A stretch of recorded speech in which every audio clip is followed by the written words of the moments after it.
அன்புள்ள நண்பர்களே, உங்கள் அனைவருக்கும் கிறிஸ்து பிறப்பு விழாவின் வாழ்த்துக்கள். கிறிஸ்து ஜெயந்தி என்று சொல்கின்றோம். அவர் இறைவனுடைய பிறப்பை. எதற்கென்றால் கடவுள் மனிதனாக பிறந்தார். எதற்காக மனிதனாக பிறந்தார்? மக்களை அன்பு செய்கிறோம் என்பதை மக்களுக்கு சுட்டி காட்டுவதற்காக, எடுத்து காட்டுவதற்காக. எனவே அன்பின் காரணத்தால் கடவுள் மனிதனாக பிறந்தார். நாமும் மற்றவர்களை எல்லோரையும் அன்பு செய்ய வேண்டும் என்று விரும்புகின்றார். கடவுள் தான் வாழ்ந்த காலத்தில் ஒரு கன்னத்தை எடுத்தால் மறு கன்னத்தை காட்டு என்று சொல்லி அன்பை வெளிப்படுத்தினார். நாம் எல்லோரும் ஒருவருக்கொருவர் சகோதரிகளாக வாழ்ந்து அன்பை காட்டி மன்னித்து வாழ்ந்தால் நம்முடைய சமுதாயம் அமைதி பூங்காவாக இருக்கும்.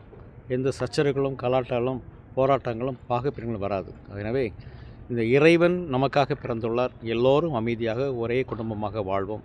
அதற்காக கிறிஸ்து பிறந்தார் என்பதை நான் சொல்லிக்கொள்ள விரும்புகிறேன். அனைவருக்கும் கிறிஸ்து பிறப்பு வாழ்த்துக்கள்.